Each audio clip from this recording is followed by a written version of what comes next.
you can go broke and lose everything. Cash is like oxygen for your business. Now, without cash, you can't pay your bills and your business dies. Now, tune into this week's episode where we discuss the 7 deadly mistakes that cause your business to run short of cash and how you can fix them. If you look at their profit and loss statement, there's profit there, but there ain't no cash in the bank, and they're making some really serious mistakes that are causing that.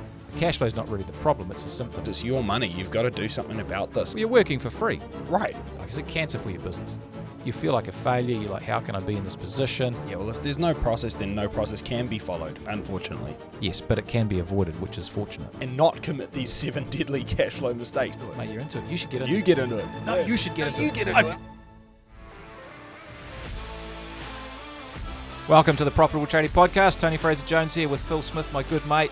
How you doing, Chief? Good, mate. Good. Ready to roll? Yep. Let's do it. Good. Let's do it. What are we talking about? What are we getting into? Because this is important stuff. Yeah, we're talking about, 7 deadly mistakes that you can make with your cash flow. So we are talking about cash flow, or specifically making sure that your business actually has enough money in the bank to pay its bills and leave some for you as the owner, which is kind of the point of being in business, right? Well, yeah, although you'd look at some businesses and you'd wonder. But anyway. You would wonder, but I think the big thing is, having cash to pay your bills as they fall due is pretty critical to the success of your business. And, some businesses that are profitable, in that they have a good margin between their make price and their sell price, they can still go under if the flow of cash in their business isn't right. Yes, and that flow of cash is the key thing, because I've seen lots of businesses who are actually profitable on their jobs. If you look at their profit and loss statement, there's profit there. But there ain't no cash in the bank, and they're making some really serious mistakes that are causing that, and they often don't understand why. Yeah, you've got to get this right, because otherwise you don't have enough oxygen to breathe and your business will die. Unfortunately. Yes, but it can be avoided, which is fortunate. Yes, good. Well, I'm sure you have a story to kick us off. I do. And there's some difficult names in this one, so you might have to bear with me. Back in the 1840s, hospitals across Europe had a really bad problem. Now, women were dying in childbirth at alarming rates, particularly in a lot of the big teaching hospitals.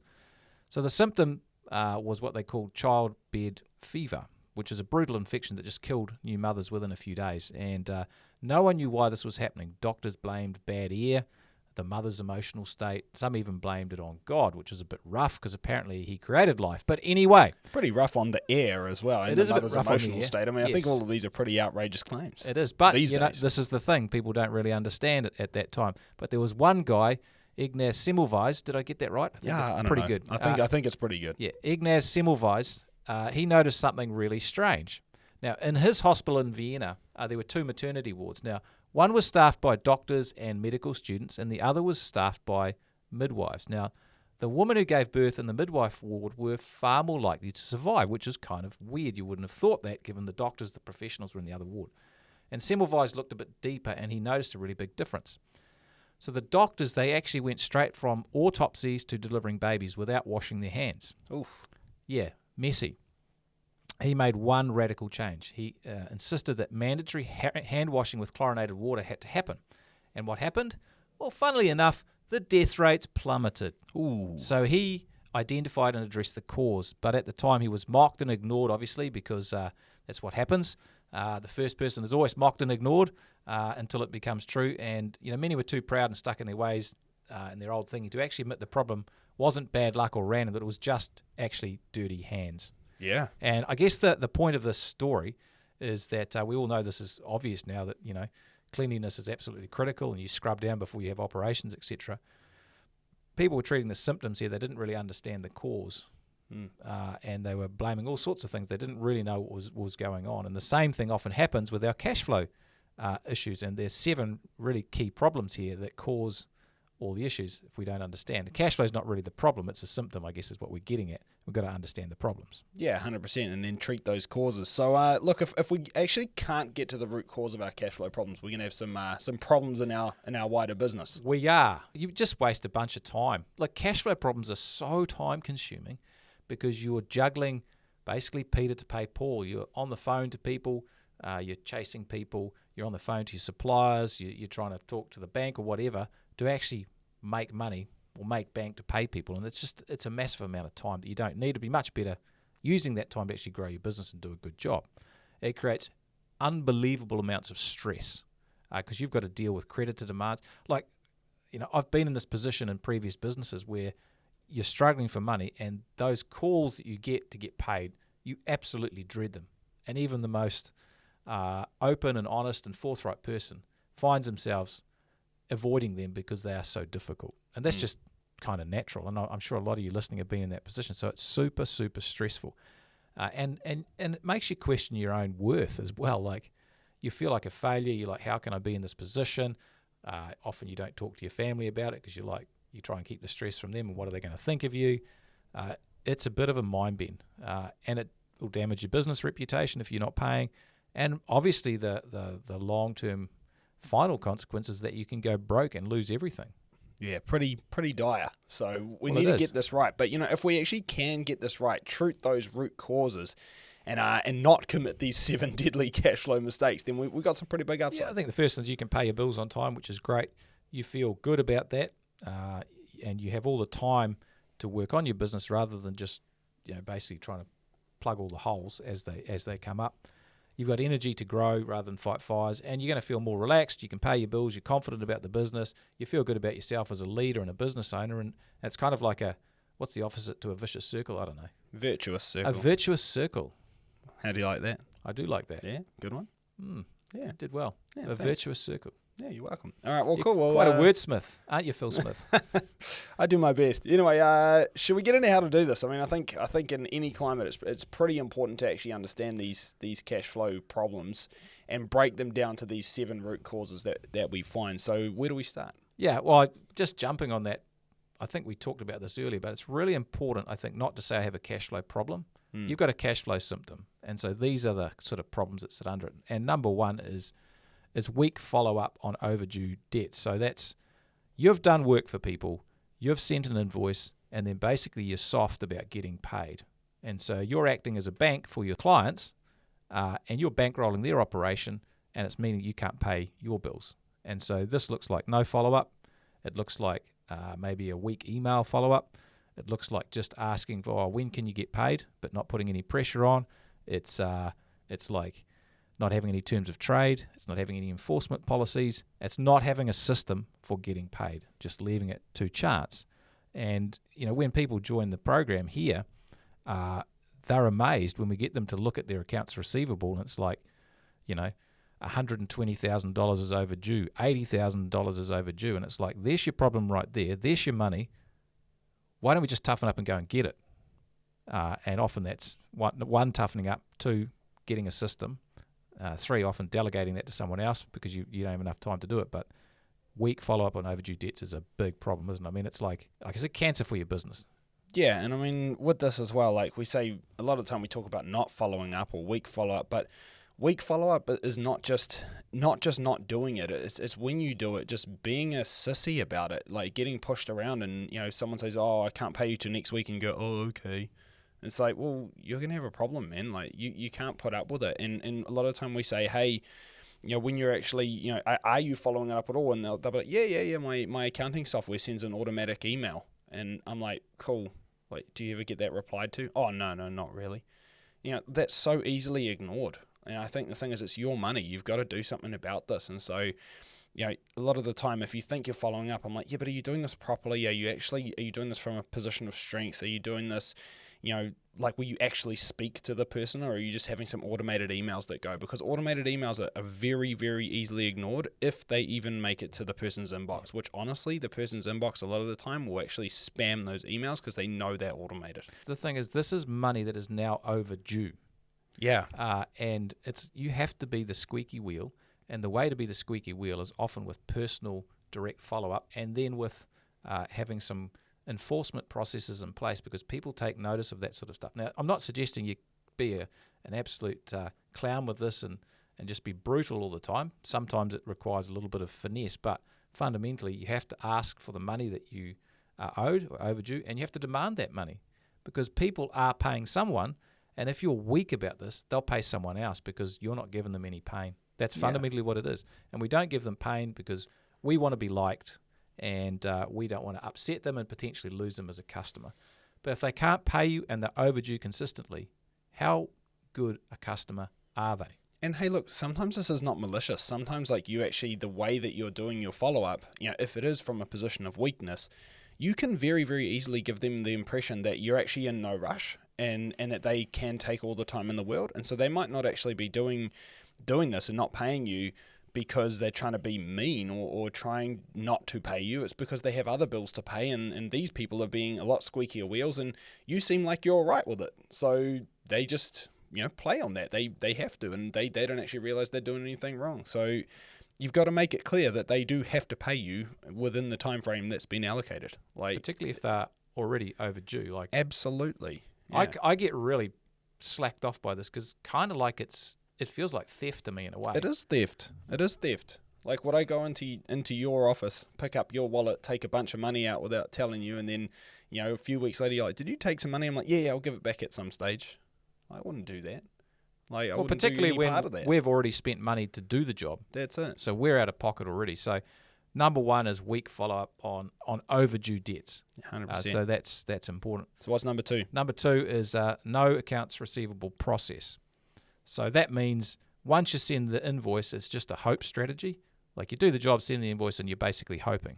And so what we mean by a process is there's some steps that you take to ensure you get paid on the due date. And so for larger jobs, we teach our members to call the day before it's due and make sure, number one, that they've got the invoice, because that's the first little slippage point for a client is, I didn't get the invoice. And number two is they're going to say, I had a problem with the invoice, I didn't like it. So you ask them, have you got it? Have you got any issues or questions about the invoice? Because you knock those off. And if you call them before, you're already at the top of the priority list to get paid. Now, obviously with smaller invoices, ideally you're going to get paid on completion. That's a much better strategy. And if you're doing, invoices for smaller jobs, you probably need to, that's another process. But when they don't pay, then you follow them up immediately as well with a script. And this is all scripted so that other people can do it as well. And also you've got your terms of trade in place so they know, what's going to happen if they don't pay. So you've got to have a process there because getting paid is too important just to leave to chance or hope. Yeah, well, if there's no process, then no process can be followed, which means that if you get this right, it was completely by accident. So, without a process, you're kind of planning to fail, right? Like, it just can't work consistently. So, number three, you're a bit of a tough guy. Whatever. So you should talk about this one. Oh, well, I think the big one for me, number three, is just being afraid to follow up. You just can't be a sissy. It is your money. Like, this is your money. Not only is this money that is actually yours, should be in your bank account, but as you said earlier, you have already paid to do this job. You've paid for the materials. You've paid for the labor. It is your money. And yet somehow we have this fear about actually following up or asking for the money that is ours, that we have actually paid to earn. And I think the big thing is like fear, honestly, that this means that you're a bit worried about where you stand with the person. And honestly, this is from a place of weakness, And I think sometimes what we actually fear here is we fear about losing the client, we fear about pissing them off, we fear about rubbing them up the wrong way, we fear about what if we never get another job from them. But, maybe what you should fear is teaching them that you are there to be pushed around, teaching them that you are a bank with no interest, teaching them, that they can just basically milk you for all that you've got. I mean, these are things you should really fear. Fear not being able to pay your bills. Fear not being able to put money on the table. Fear those things. The thing is, they're making their problems your problems. Yeah. Because the reason they can't pay is not generally because they're trying to be bad, although there's the odd person like that, but that's a very big exception. It's because they're hopeless at organising their business. They're not profitable enough. They're not getting paid. And you're letting that problem of theirs become yours by not being firm about getting paid. Yeah, and I think the big thing with this is, like, if you think about it, we fear losing that client, but this is a non-paying client. And the reason we fear them is in case we have no client. But the reality is that no client didn't cost me anything in labor and materials. Whereas a non-paying client, I still have zero revenue, only I also paid for labor and materials to do work for them. So actually a non-paying client is worse than no client. And it's really just that simple. Now, obviously the gray area comes in, well, eventually I get paid, and that's fine. But the thing is that, like, if that gap between them finally, pulling finger and actually giving you your money, if that gap is too long, you die in the process because you still have outgoings, you still have payables. And so if your receivables mount up, your payables are going out, you have nothing. And then what? So I think you need to get very, very serious about being okay with asking for your money. Yeah, and this issue of fear and not wanting to offend or being afraid of losing clients reflects back into your marketing, because most people in this situation, their marketing needs improvement, because one of the reasons they're holding on to poor paying clients is they don't have enough good paying clients, which means they don't have enough process to get more better clients, which is actually a marketing problem. Yeah. And so whilst this episode is not really about marketing, it kind of is in a way, because marketing gives you power and choice. And if you've got power and choice over the jobs coming in, then you can get rid of the people who are no good. And this is very important. So the people who are really good at this actually have a strong sales and marketing process in their business, because it allows them to basically free up the future of the non-players, the people who are just the problem children, and they can always just bring in new clients who are actually going to pay. Well, not to mention, it's when I've actually got a lot of work coming down the pipe, or I've got a lot of opportunities, a lot of leads, because I'm doing good marketing. It also gives me a lot of ability to be more picky about what work I choose, and therefore earn better margins, which honestly is number 4, right? Yeah, margins is critical. So almost always when people have chronic cash flow issues, they're not making enough money off the jobs they actually do for their clients. So that means the spread between what they are paying for the job, labour, materials and those other costs, and what they're charging the client is just literally not big enough to cover all their overheads and to leave some money for profit at the end of the day. And so obviously that's pricing is too low, which is often the case. And again, that's often a fear issue or lack of marketing. Maybe they're working with the wrong types of clients and they have poor productivity. So the team is just, there's lots of overruns, mistakes and reworks. So margins, gross margins are often at the bottom of another problem that are causing that cash flow symptom. Yeah, well, if you think about that cash flow symptom, it's like really what's happening is that you're not accumulating cash. But if there's no profit margin or very little profit margin in the jobs that you're doing, there's nothing to accumulate. So it's like you're wondering why cash is not accumulating. It's like because there is none. There never will be any, because the amount of money that you actually make in profit from a job, your gross profit, gets eaten up completely in your overhead anyway, because it was too low to begin with. So, you only just make enough money to keep the lights on. There is no net profit left at the end. So that's never going to accumulate into any kind of good cash position. In fact, the slightest overrun on a job, as you're saying, you get overruns, you get rework, callbacks, and that razor thin margin becomes a negative margin. And at that point, you're actually, well, for lack of a better word, you're screwed. Yeah, technical term. And you think about those maybe some larger jobs where you have retentions or retained earnings, which are money you're not going to get paid until later after practical completion. You're completely upside down if the margins aren't good. And we've seen this before. There's actually no way you can be cash flow positive because of the way the jobs are structured in terms of their profitability, which translates through to how the cash timing happens. Yeah, well, that's point number 5, right? Well, there you go. Yeah, get into it. Mate, you're into it. You should get into it. You get into it. No, you should get into it. You get into it. I want you talk about the cash gap. The cash gap. Well, the cash gap really is the timing of payments. So, that means, if you're incurring all the costs for doing the job now, so you're paying the materials and the labour, you're going to be paying the labour immediately because you've got to pay weekly or fortnightly. But if it's a longer job and all the materials are accumulating and you're having to pay them before you get any money, then obviously your cash flow's upside down. Now, some jobs and some sectors are like that, and that's fine, but you've got to do something to cover it. And so the options are, one, you can get finance, overdraft facilities from the bank to actually cover that before the money comes in, and that's fine. Totally legitimate strategy. You can get better deposits, so more deposits up front. You can make progress claims, so you can structure the payments throughout the life of the project so the cash matches up better. Quick invoicing is really important here. Payment on completion wherever possible.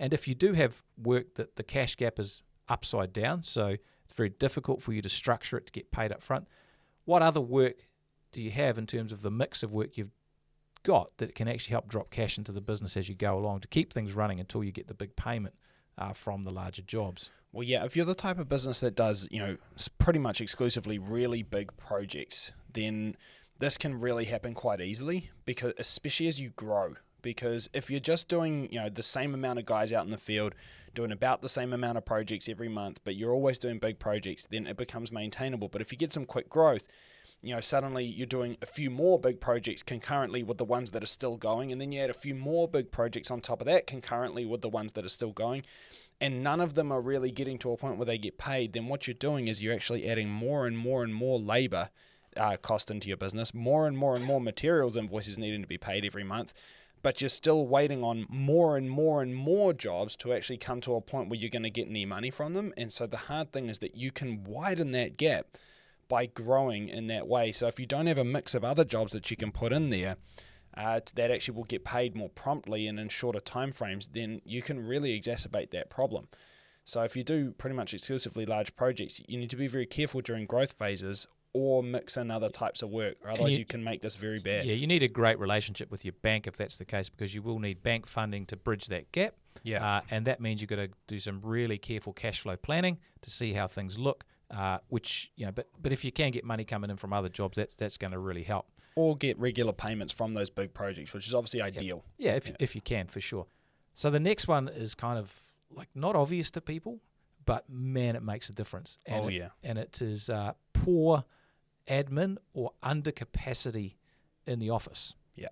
How does that affect us? Well, basically, if you don't have the capacity in the office, especially in admin, if you think about it, if you're slow to invoice, you're going to get paid slower. It's just that simple. Not to mention that people are never actually keener on the job that's just been done for them as when it gets completed. So on that day of completion, they're so happy about it. Every day that passes after that, they're actually a little bit less likely to pay you, because the time from maximum satisfaction is getting further. This is just becoming normal now, and actually paying for it feels like more of a drag the longer the time drags on. Other people want to get paid as well. That's right. So I think the big thing with this is that you have to understand you're never more likely to get paid than being closer to when you completed the job. And so if you're slow to invoice due to capacity, you're actually just less likely to get paid, let alone just the physical time of it took you ages to get the invoice out, which means that your cash gap is longer. You genuinely cannot be paid until you've done that. So this is massive. Not to mention like things like variations. Like if you're not capturing variations, then you're missing out on. You're working for free. Right. And I see this happen so often. The office is a mess, and we've got cash flow problems, and we're like, oh, there's no way we can afford to have someone in the office because I've got no money. It's like, hello, the reason you got no money is because you got no one in the office who's actually doing the most important thing, ensuring you get paid, which you have to have an invoice for to get paid. It's like, man, this is kind of like counterintuitive, but it's actually a no-brainer. Yeah. And doing work for free because you're not organised is it's not a great way to make money. No, absolutely not, and it will give you that cash flow symptom, that's 100%. for sure. Yeah, which brings us to number 7. So this is not running regular financial reports. So not doing a profit and loss, not doing any back costing, and not running a cash flow forecast. And not looking at your balance sheet to understand where your receivables and your payables at. This is massive. So basically, it's like trying to drive a car without any instruments. It's like flying a plane without the cockpit dials. You really don't know where you're at. You have no idea. And you're basically just looking at the bank balance from day to day, which, as we know, with plumbing and electrical and other contracting and tradie businesses, the bank balance can change massively. You got, large projects, lots of invoices coming in and out, and it's up and down like a yo-yo. So you can't manage it just from a bank account. Absolutely You have to know how profitable am I, where's the money flow at, and that's a cash flow statement, and where is the health of the business, like the receivables and the payables, where are they at right now, so I can see where I'm sitting. If you don't do that, and you don't look at things like, loan payments as well, when are my loan payments due, because they're going to actually purchase, all that sort of stuff, what happens is money just disappears out of the bank and you're not sure why. And you're like, oh, shit, I thought I had all that money to pay that, that materials supplier bill, but the day before, half that money's gone because there was this other bill that came out that I wasn't aware of. That happens a lot. And so you have to be quite disciplined with this stuff, because then there's no surprises, and you can plan in advance, which is critical. Yeah, and you definitely need all of those financial reports. It's not just your profit and loss. You need the balance sheet, you need the cash flow statement, and I think the thing is you need to look at these all regularly. I mean, things like, let's say you don't take a wage out of your business, you take drawings, that's totally cool. Unfortunately, that doesn't show up on your P&L. So You might be saying, hey, I'm really, really profitable, but I've got no money. And I'm like, yeah, because you took it all in drawings, man. So I think it's just really important that you're looking at these statements and understanding the balance between the three of them and able to see where your money's going. If you can do that, again, knowledge is power. You get a lot of control back, and then you're able to make the right decisions about how to actually treat not just the symptom, but these root causes, which is really what it's all about. So, Symptoms, not problems, isn't it? oh, yeah. I got that right, didn't I? Yeah, I think we did. Look for the problems, not the symptoms. Yeah, that's it. The root causes. The root causes. Let's All land right. this plane. Cash flow problems aren't the problem, they are the symptom. There you go. Nailed So you've it. got to make sure that you avoid these 7 deadly cash flow mistakes, because they're what's causing your cash flow problem. Then your cash flow symptoms will disappear, life will be much better, and your business will be way more fun to run and own. Thanks heaps for listening. We'll catch you all again next time. See you later. Congratulations on being part of a select group of savvy business owners who are taking their businesses to the next level. And to help you on your journey, don't forget to check out our show notes for a copy of our free book, The Profitable Tradie, and other valuable resources. Thanks for being a part of this special group, and we'll see you in the next episode of the Profitable Tradie podcast.